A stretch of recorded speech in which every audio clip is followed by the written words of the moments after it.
On se retrouve dans un nouveau format de vidéo où je vais vous parler d'un photographe qui est connu. Donc, à chaque fois, le principe, c'est de prendre un photographe ou une photographe qui est connu dans son domaine et d'analyser un petit peu ses photos pour voir comment ce qu'on peut en apprendre et comment on peut appliquer nous aussi à notre photo ce qu'ils font. Donc là, je vais prendre Chris Burkard et donc lui, c'est un photographe donc de paysages essentiellement, paysages, voyages, aventures.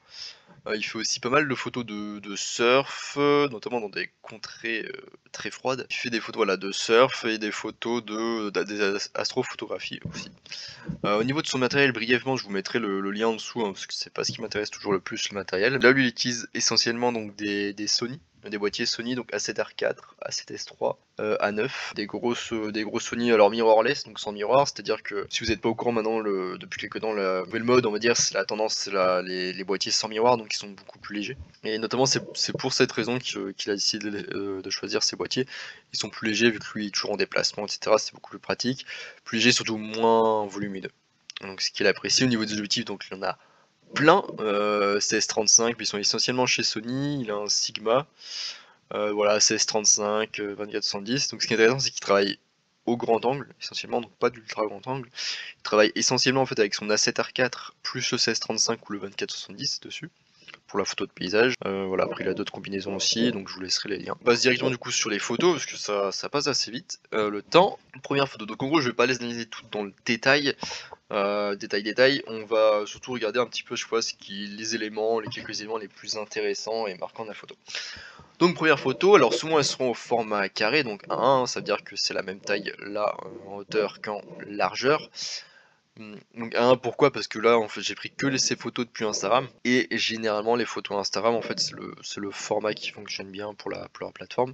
C'est le 1-1, ou parfois avoir une hauteur un peu plus grande que la largeur, ça permet en fait d'être affiché, de prendre plus de place sur le fil d'actualité. Petite astuce. Donc cette photo, qu'est-ce qu'elle a? Donc cette photo elle est très lumineuse, très, très blanche globalement. Et là ce qu'on remarque direct, là où notre œil va en premier généralement, c'est, enfin si on est un humain, c'est cette grosse bande bleue, donc qui est de l'eau gelée. Cette grosse bande bleue, parce qu'en effet ça qui contraste beaucoup du coup avec le reste, qui est très blanc.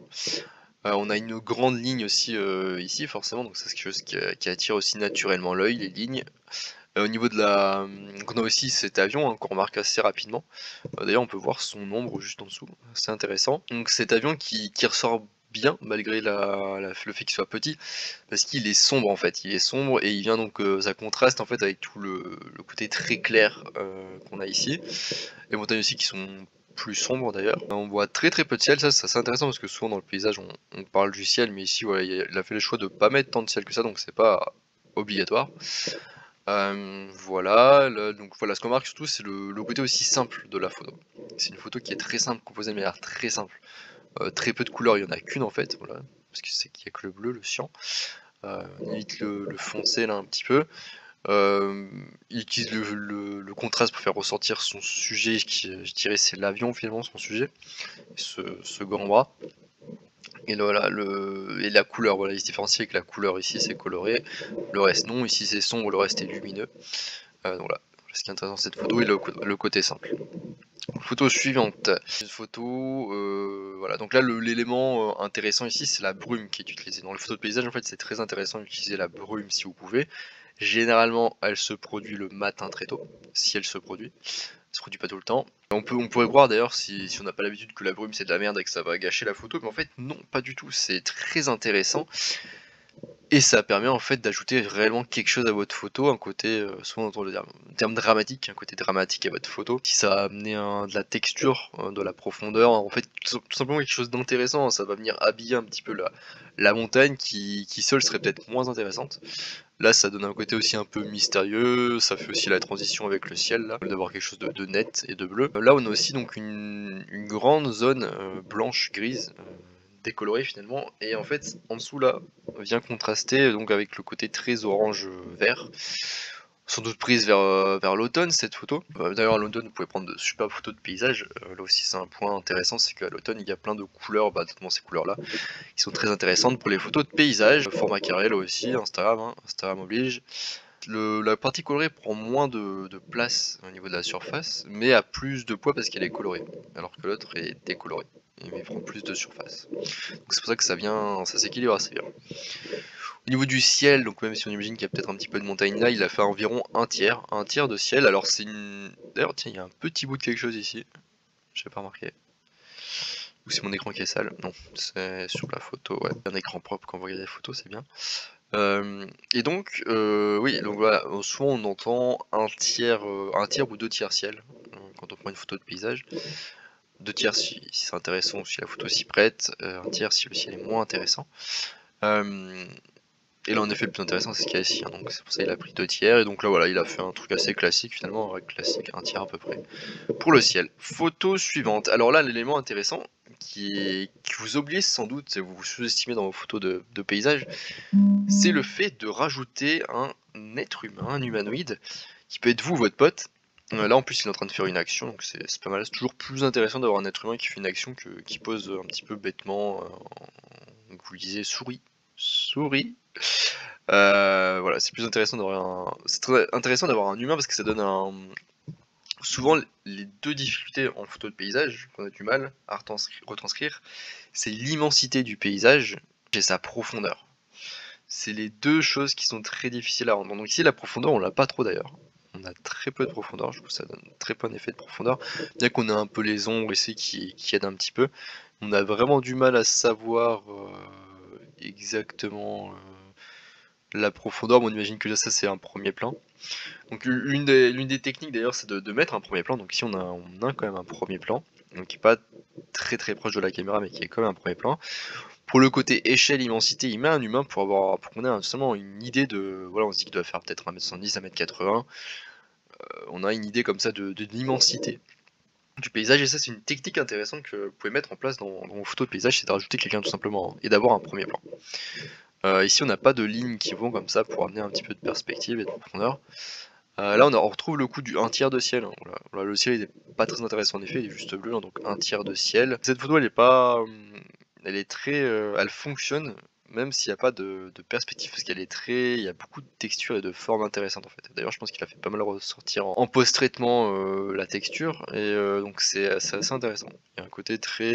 un peu peinture presque, mais il a bien fait ressortir les textures. Mais on n'a pas le côté profondeur, donc en plus on a plus un côté... c'est pas s'il y a pas le... c'est pas si important que ça, ou forcément obligé d'avoir... la profondeur, on peut fonctionner avec d'autres choses aussi plus visuelles quoi, qui fonctionnent aussi. Voilà, après même la lumière est un peu bizarre ici je trouve, enfin ça fait bizarre cette lumière là ici, on dirait presque que c'est rajouté. C'est pas forcément top, mais bon.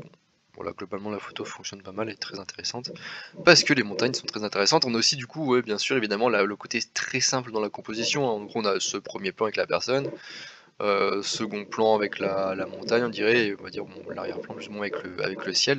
Donc là aussi une photo très simple qu'on découpe en 3, hein. 1, 2, 3, limite 4, quatrième élément avec le sujet. Et très peu de couleurs différentes aussi. Le sujet qui était habillé en jaune pour le faire ressortir, c'est intéressant, mais ici le jaune ressort pas tant que ça. Voilà, mais c'est aussi intéressant d'avoir une couleur un peu pétante ou pas naturelle sur votre sujet. Photo suivante. Alors, photo suivante. Alors, qu'est-ce qu'on retrouve? On retrouve le coup de l'humain ici, voilà, le coup de l'humain, un coup très connu en photo de paysage, qui fonctionne très bien. Là aussi, il est en train de faire une action, on remarque. Donc, on se dit peut-être qu'avoir un humain qui fait une action, c'est quand même plus sympa. Ça a l'air d'être utilisé par Chris, ce bon vieux Chris. On a aussi donc on a aussi un premier plan. Alors, on remarque, on a un premier plan plus une technique qui est pas mal utilisée en photo de paysage ici, c'est de se rapprocher du sol tout simplement en fait. Ici, il est assez proche du sol. L'effet de profondeur ici, elle est pas avec des lignes comme ça, mais elle est plutôt avec la construction des plans. Donc le premier plan ici, on voit bien que ça continue, bonne progression. On a une bonne netteté aussi, hein, au global. Ça aussi c'est quelque chose qu'on recherche en photographie de paysage en général, c'est d'avoir une bonne netteté. Là on voit qu'on manque un peu de netteté d'ailleurs au début, mais c'est pas embêtant parce que c'est le tout premier plan, donc il peut ne pas être net. C'est pour donner l'effet de profondeur d'ailleurs. Donc c'est assez courant que le premier plan soit pas net, c'est pas embêtant.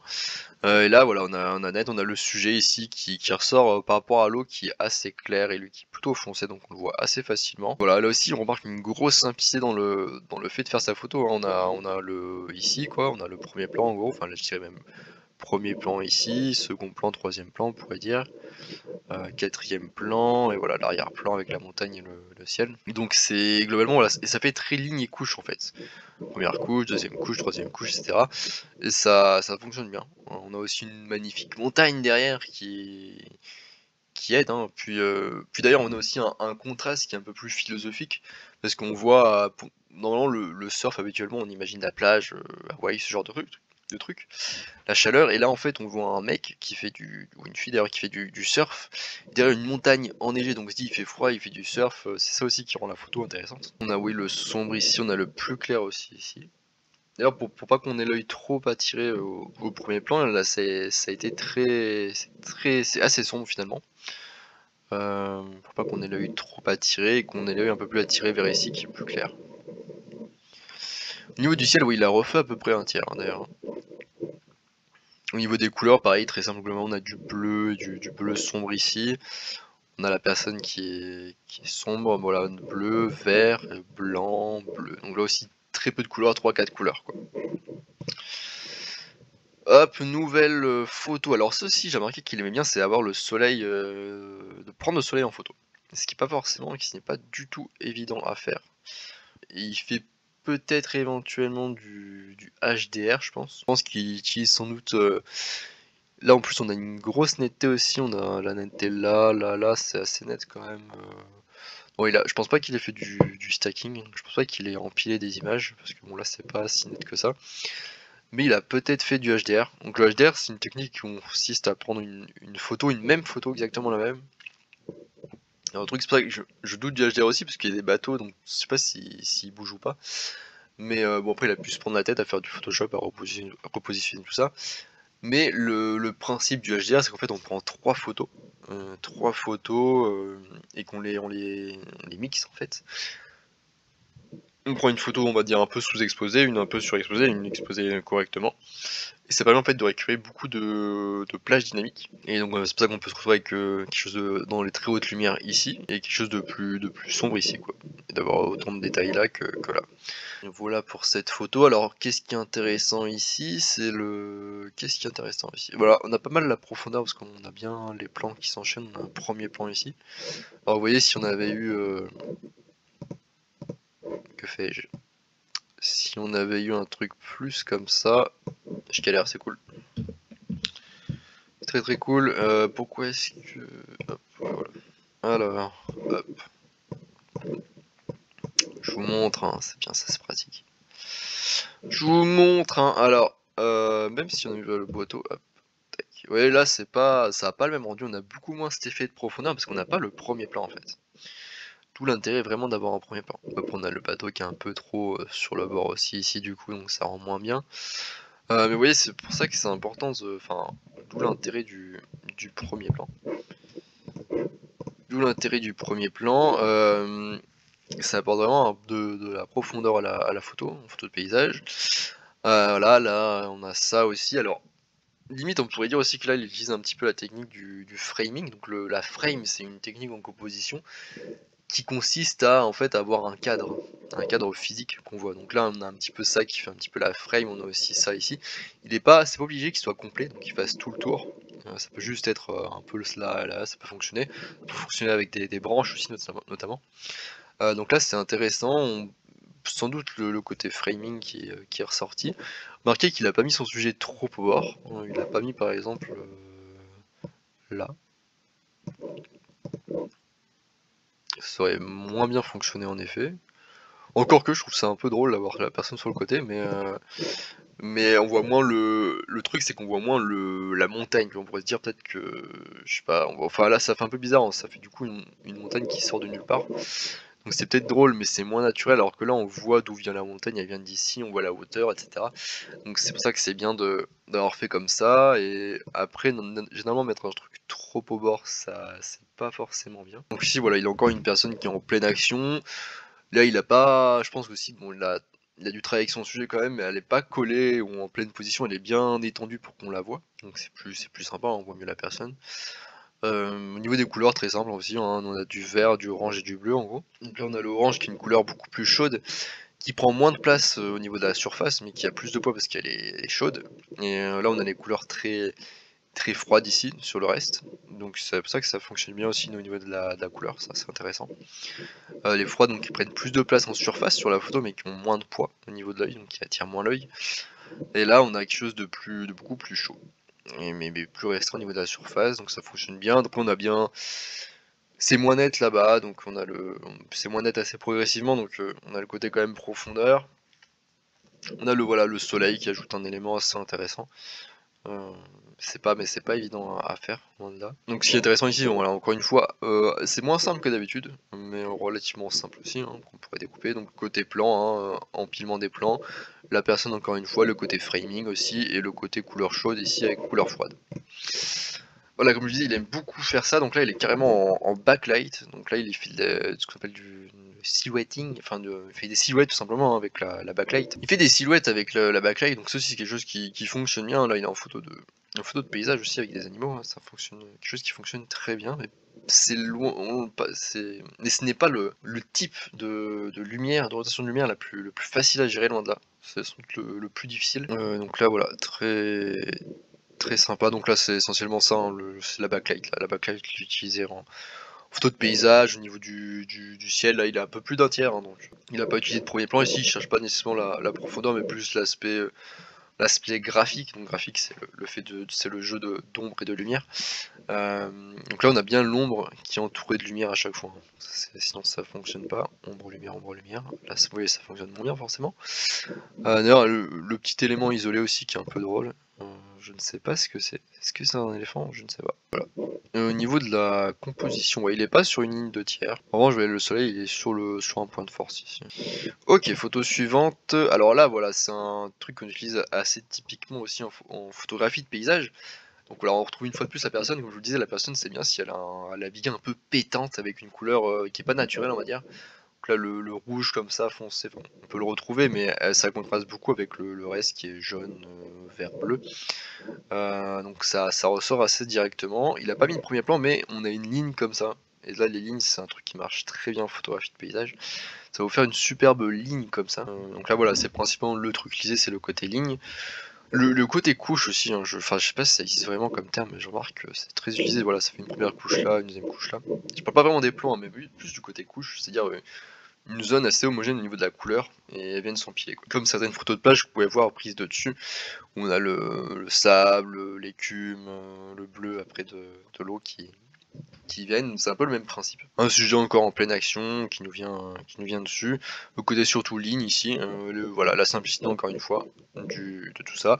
Le ciel qui a des nuages, donc ça le rend un peu plus intéressant, c'est pour ça qu'il a sans doute laissé pas mal de place. Sinon il aurait peut-être fait, ça aurait peut-être pu fonctionner comme ça aussi, mais forcément ça donne moins de... C'est moins grand, donc c'est moins intéressant. Voilà, après, bon, je le dis pas depuis tout à l'heure, mais à chaque fois il est au grand angle, hein, donc on voit beaucoup de l'image. On a une grande surface de visibilité. Ok, on passe à la suite. Donc là, voilà, évidemment, ce qu'on voit, c'est ça. Donc c'est quelque chose de très intéressant aussi, donc c'est en composition. D'ailleurs, peu importe le type de photo ici, c'est surtout le côté pattern. Donc un pattern, c'est une forme qui se répète. Donc là, on a voilà, on a vraiment une forme, une forme enfin, qui se voit quoi. On a un pattern. C'est toutes ces petites lignes qui partent comme ça, tac tac tac tac tac. Il aurait pu très bien enlever la personne pour un rendu putain, efficace. Mais ça aurait été un rendu beaucoup plus abstrait, vous voyez. L'intérêt de mettre une personne, c'est que là on n'a pas la personne. Là on a du mal à se présenter un petit peu quelle taille ça fait, où est le sol, où est pas le sol. Et donc là, avec la petite personne qui vient, et bah là on sait que le sol il est là, on sait que je sais pas, il doit faire 1m80, donc là c'est un truc énorme qui doit faire enfin une bonne dizaine, vingtaine de mètres. Voilà, donc là c'est le côté pattern très intéressant, et voilà le côté extrêmement simple, hein. Là en gros on a juste le pattern et c'est tout. On a aussi cette grosse tache de blanc ici. Alors je sais pas exactement pourquoi, j'avoue que c'est pas... J'ai un peu du mal à comprendre pourquoi, mais c'est peut-être pour le côté forme, parce que si on l'avait pas eu là...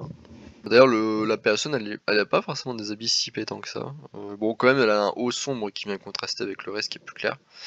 Donc ça va la faire sortir un peu avec le petit chapeau. Elle est en action aussi, hein, elle est pas figée, elle est en train de marcher, donc c'est aussi intéressant à noter. La tache de lumière là, pour donner un côté plus naturel, parce qu'on se doute que c'est du ciel du coup. Peut-être aussi pour donner le côté courbe en fait, ici on a la courbe de l'extérieur, pour donner un petit peu un repère à l'œil, et que ce soit pas trop abstrait, sans doute. Photo suivante, voilà, une photo de surf, hein, comme je disais, il fait pas mal de photos de surf. Donc là, on a une très grosse, bon ça c'est clairement le truc qui prend le plus de place, là c'est une très grosse texture. On n'a pas tellement de profondeur non plus, mais on a surtout voilà, une grosse plage de texture ici, qui est intéressante. On a une fois de plus le cou de l'humain, hein, voilà, qui est d'ailleurs qui est en noir par rapport au reste qui est plus clair. Très simple au niveau des plans, aussi en gros 1 ici, 2 on va dire ici, 3 limite avec l'eau, plus le sujet, donc on va dire 3 plans plus le sujet, très simple aussi. Et bien sûr il prend la photo quand l'eau, enfin la mer n'est pas calme, ce qui est plus intéressant, et la personne est en train de faire une action une fois de plus. Là voilà, on a l'utilisation encore une fois du framing un petit peu là, avec ça, donc ça fait aussi premier plan. C'est vrai que sans ça, la photo aurait quand même sans doute moins d'intérêt. Donc là ça montre quelque chose. En plus là il y a un petit reflet là du soleil dans le stalactite tombé. Voilà, ça c'est intéressant. On a l'ombre ici aussi très intéressante de la personne. Le soleil voilà qu'il aime bien une fois de plus prendre comme ça. Donc c'est pas forcément une photo non plus si exceptionnelle, hein, vous voyez. Mais c'est une photo sympa. Une photo que ça, vous pourriez très bien faire. Hein. Alors ça ce serait plus difficile à trouver, mais vous pouvez très bien faire. Cette photo pour le coup elle pourrait être faite assez facilement. Donc là voilà, la personne aussi avec un peu de rouge, qui peut permettre de la faire ressortir, l'ombre ici qui s'étend, qui est intéressante, le soleil en fond, voilà, pour le reste c'est pas exceptionnel, surtout les ombres là, un peu sympa, et la frame ici, voilà.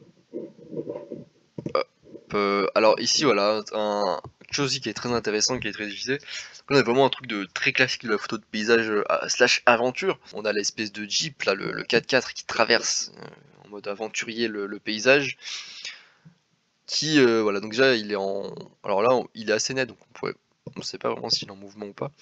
On imagine qu'il est en mouvement quand même parce qu'il est sur la route, donc c'est mieux de rouler sur la route. Et là aussi on a surtout un élément très intéressant ici, c'est le reflet.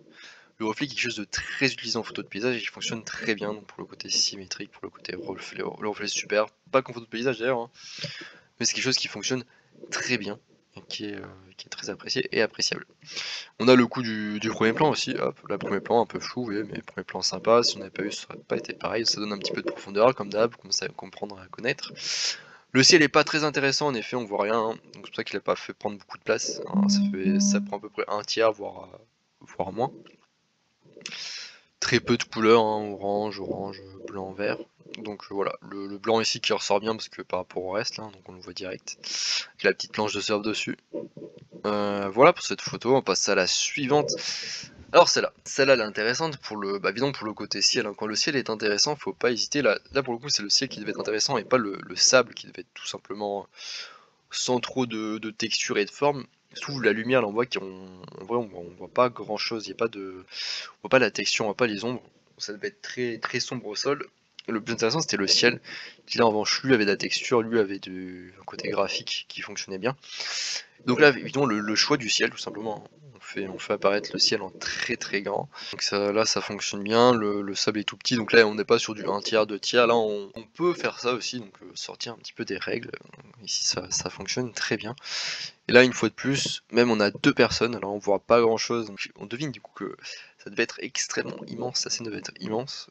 C'est très intéressant. On a des petits pas d'ailleurs ici. Voilà, photo très intéressante, très simple, hein. On est encore sur quelque chose de très simple, le ciel en gros ici, un peu de sable et des gens.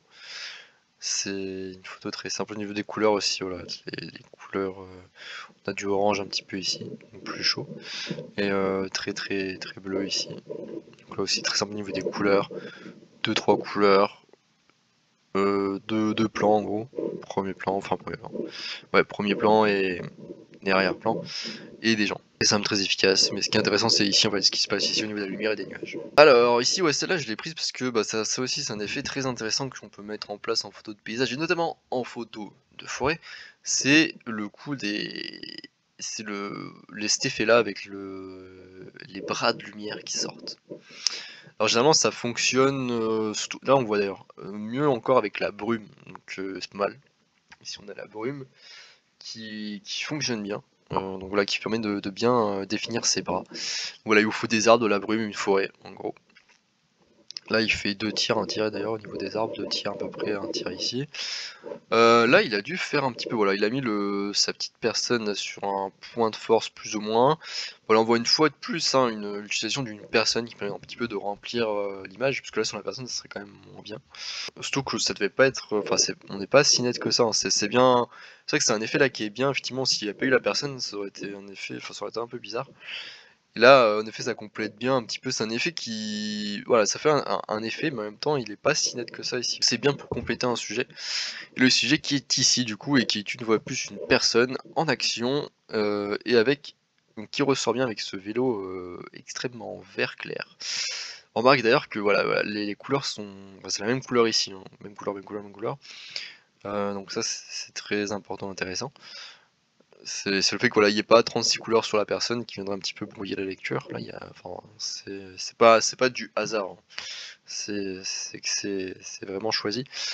On n'a pas réellement de premier plan, surtout la profondeur qui vient un petit peu de ça. Mais il n'y a pas tant de profondeur qui se fait ressentir non plus. Mais un petit peu quand même avec la perte de netteté progressive. Surtout voilà, très intéressante pour cet effet-là qui fonctionne bien en photo de forêt. Voilà, comme d'hab la personne avec l'habit clair. Cette photo-ci, voilà, qui utilise un petit peu le même principe, hein, le coup de la personne habillée en orange, une couleur qui ressort bien. Très simple au niveau des plans. Voilà, des lignes un petit peu, la profondeur qui se fait ressentir un peu avec ce premier plan ici. Et là on voit bien le reste ici. D'ailleurs ce qui est intéressant ici c'est le contraste un petit peu nature et vie civilisée. Les humains. C'est vrai qu'on se dit, je me demande où il a pris ça parce que les paysages ont l'air très, même l'ambiance globale fait très sauvage et dur et on retrouve quand même une ville en plein milieu.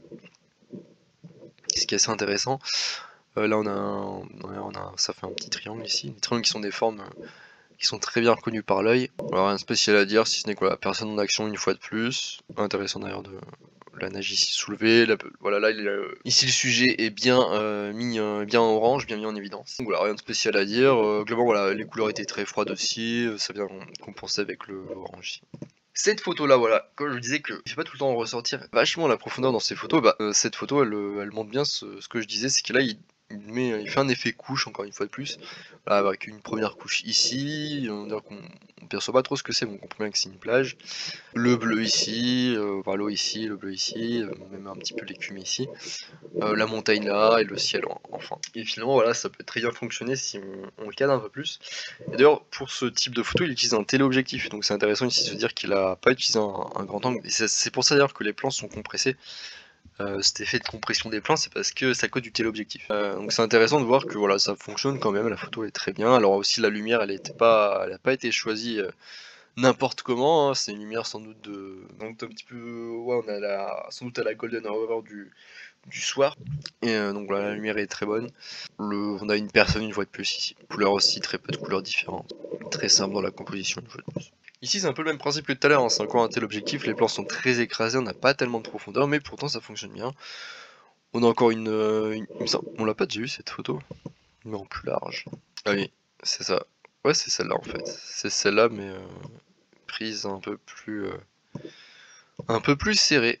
Je crois que c'est la même prise plus serrée, mais qui fonctionne aussi, hein, oui. Là, voilà, il décide de resserrer. Ça simplifie la photo, de toute façon il n'y a pas tellement de... C'est vrai que quand même le premier plan apportait un peu de perspective, mais il a recadré en gros... Il l'a recadré un truc comme ça quoi. Même comme ça je dirais. Un truc comme ça. Il l'a recadré comme ça. Ah non, c'est pas la même quand même. Mais c'est le même endroit. Bah là, voilà, il simplifie encore plus sa photo en oubliant l'effet perspective. Il fait une première couche ici avec la personne, une deuxième couche là, une troisième couche là, qui fonctionne très bien. La montagne qui est quand même mise en avant et la photo rééquilibrée par rapport au sujet ici avec les lumières ici. Alors qu'ici c'est beaucoup plus sombre. L'œil est aussi attiré ici à cause du sujet qui est en pleine action, qui est un peu contrasté avec le reste. La montagne sur un point de force. Alors ici, donc ce type de photo un peu plus aérienne, donc là vous allez aussi avoir du mal à le faire, mais on va voir un petit peu ce qui est intéressant qui est utilisé. Donc c'est vrai que du coup c'est quelque chose qu'on ne peut pas forcément faire, enfin si vous êtes sur le haut d'une montagne, vous pouvez avoir le côté un petit peu aérien quand même. Mais ici il fait ressortir la profondeur finalement avec cette prise de vue un peu aérienne, et avec toutes les lignes là qui partent au loin. Donc là on a les lignes, on a beaucoup de lignes qui partent au loin. Avec c'est quand même moins net hein, sur le fond. Ce qui est intéressant ici c'est la répartition du coup des plans, on va dire, enfin des éléments. Là, en fait on a le sable qui prend je dirais les 9, les 4 cinquièmes de la photo. Et le reste là qui prend très peu de place, donc c'est pas très conventionnel mais ça fonctionne très bien. Ici dans ce cas là. Et d'ailleurs en plus ce qui est intéressant c'est qu'on a le côté sable ici, qui vient contrasté avec le côté montagne verte avec de l'herbe ici, donc ça aussi c'est ce qui est intéressant. Les nuages ici comme ils sont positionnés qui renforcent aussi beaucoup l'intérêt hein, de l'arrière-plan ici. Sans nuage ça aurait peut-être été un petit peu moins intéressant, là si tout avait été parfaitement clean ici. Donc c'est intéressant. Après les petites touches de vert aussi qui sont intéressantes hein, dans la photo. Donc là voilà, c'est surtout sur la composition le choix de la composition et des proportions aussi qui est intéressant dans cette photo. Et voilà, et de se dire que les nuages c'est quelque chose de bien, s'il y a des nuages qui viennent habiller vos montagnes, c'est pas mal. Je pense que je vais couper cette vidéo en deux, parce que voilà, là on est pile poil à la moitié, j'avais 34 photos, on est à la 17ème. Je vais couper cette vidéo en deux qui va déjà être pas mal longue, et je ferai une deuxième partie. Donc voilà, n'hésitez pas à vous abonner, à regarder ma vidéo aussi sur l'équilibre, le poids visuel. N'hésitez pas à regarder mon article aussi à ce sujet, voilà, à vous abonner, à liker, à me laisser un commentaire,